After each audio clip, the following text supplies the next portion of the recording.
I wrote 2 articles, right? I wrote one, I wouldn't even call the one an article. I call it, just an intro. It's a 1 paragraph. But I wrote pretty much the whole, everyone else wrote the whole thing for me. It's 40 pages long. I could easily charge for that if I wanted to. Some people have actually emailed me and asked me, why don't you charge for this? Because it's great information, it's great articles, it's great content. So I could charge for that, but I'm using it as a giveaway. I could easily charge for it though, it's easy. So PDF model, what do? You pick up a magazine and you want to emulate what a magazine feels like. I mean, think about it. My opening page on most magazines, what does the front cover of a magazine look like? It actually looks like a big graphic with some text on it with the logo of the newsletter. A logo of the magazine on it. That's what it is. What does mine look like? The exact same thing. So any deviation from what a real magazine looks like makes you look like an idiot. That's the bottom line. That's the way it looks. Make it look professional. I did that whole thing. I don't have some fancy graphics program. I bought a fancy graphics program. I still haven't figured out how to use it yet. I did the whole thing in Microsoft Word. That whole thing. The layout is very simple. It's not too complicated. And I do it myself personally. I don't even outsource it, right? Because I just figure I can just copy and paste because they give me the articles. I highlight, copy, and I paste. That's it. It's very simple. Not too complicated.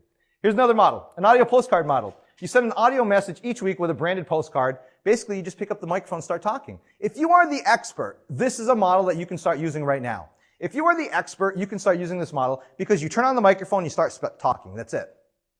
And it could be something simple. Something simple as answering questions each week for maybe 15 or 20 minutes. People send you a bunch of questions. You jump on the microphone. You say, here's the answer to your questions. John in South Carolina said this, and here's the response. And so you answer the questions. And people will pay you just to receive that audio postcard every single month. But branding is the key. Here's an example. Here's one I've done for AM 2.0 in the past. Here's the model. There's a message for me. There's a picture. And there's a short message. That's it. Very simple. This is actually on a web page, by the way. And then here's another one I did for Freedom Factor that I had before. Same thing. Simple graphic. My picture on it. Very similar picture than the one previously. Okay, maybe it's the same one. But the thing is, there's an audio message and then, what it says on it. So the tools you need a postcard graphic. But how many times do you need a postcard graphic? Once, because it's the branding. It's the branding. You don't have to change it every single time. If you go to designoutpost.com, you can go to 99designs.com. You can go to a number of places to have a graphic made up if you're not a graphic artist. It's very simple. It'll probably cost you $25 to $50 to have something done up. You need it one time and that's it. You need room to write a message, and then you need an audio button. I personally use a fantastic system called Audio Generator. It's amazing. All I know is that one of the partners, the shorter one of all the partners, very good-looking guy. Very good-looking. Anyway, the microphone. You need a microphone on your computer. Here's the microphone I recommend. The microphone I recommend is actually a microphone called Samson. It's a Samson microphone, S-A-M-S-O-N. It's a CO3, you can do it, it's a CO3-1 or CO3-3.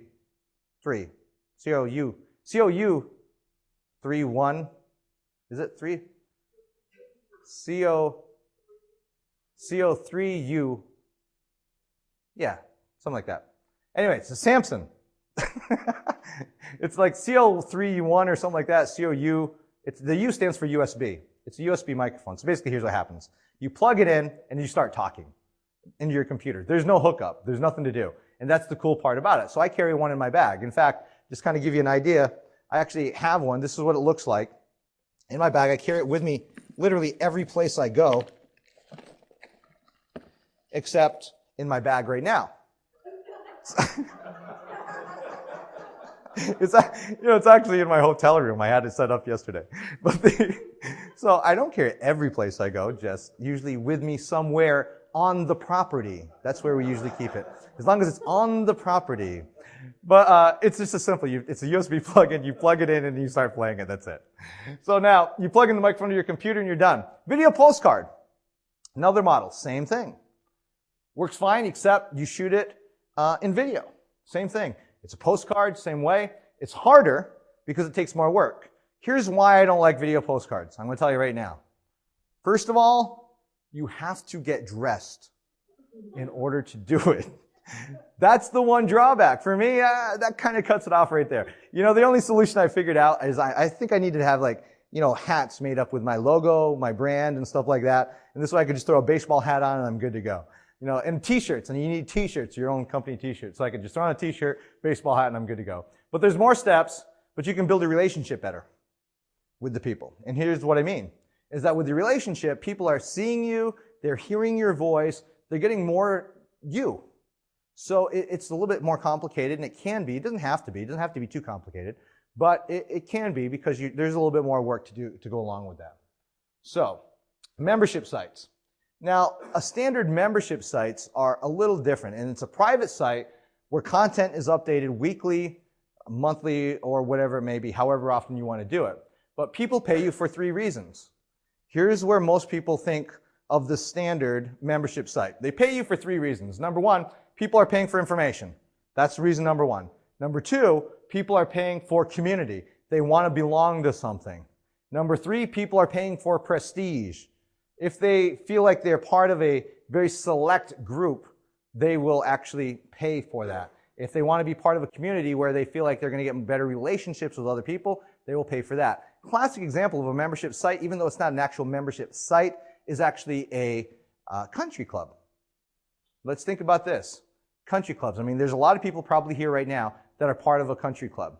You can't tell me, I'm not a big golfer, but you can't tell me that golf is better, if I pay $75,000 a year, that the golf is going to be that much better over there as opposed to over there. It really doesn't make sense to me, but why do they pay? Yeah, the golf might be, the greens might be better, and there might be a little bit better service and things of that nature, but in reality, they're paying for prestige, and they're paying for the networking, the people that they meet at that country club, because a lot of business is done on the golf course. They're paying for the ability to bring other clients there. They're paying for all kinds of reasons why a person would want to do that.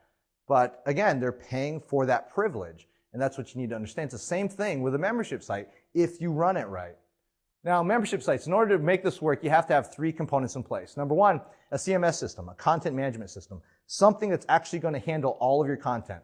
Number 2, membership site software, management software. Basically something that's going to handle all of your users, your members, disable them, allow access, disallow access, whatever it may be. And then most importantly, you need content. You need content inside the membership site. So let's talk about each one. First of all, a CMS system, a content management system. Most systems that are out there that call themselves content management systems are way too pricey.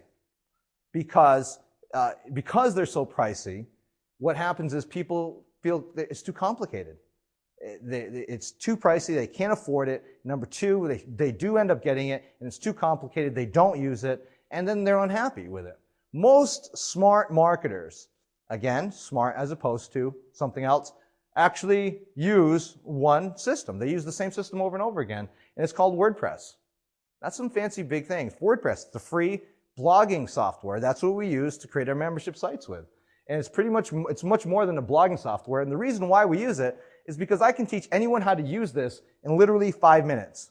I can take the most untrained person, and I can sit them in front of them, I can even do it over the phone, and say, do this, do this, do that, and now they can post content for me. They can take my content, post it up. They can edit it. They can do anything I want to it. And it only takes a couple minutes for me to demonstrate that to them as far as what they need to learn how to do. So I can manage the content myself, or I can have someone else do it. It has a built-in category management. I can organize all my content inside the membership site into different categories so people can find it very easily. And there are free plugins that makes WordPress do a lot of things that it wasn't really meant to do. But this is what we manage. Here's an example. This is a membership site. This is my AM 2.0 program. Many people in this room are part of my AM 2.0 program. This is what our membership site is. This is what it looks like. Does that look like WordPress? No. But the thing is that when people get off the kick that WordPress is a blogging platform and that's actually just a content management system, then we can make it look any way we want. It has little icons in there, just like a membership site, has a search box, has all the things categorized for it. And then we have a separate place called a discussion forum or a discussion list. And the discussion list is where people can communicate with each other back and forth on different topics. People post and they can see people responding back and forth. You can see how many times it was read. You can see all of our members over on the right-hand side, and people get communications. And the cool part about this is that when people post a question, other people get sent the email.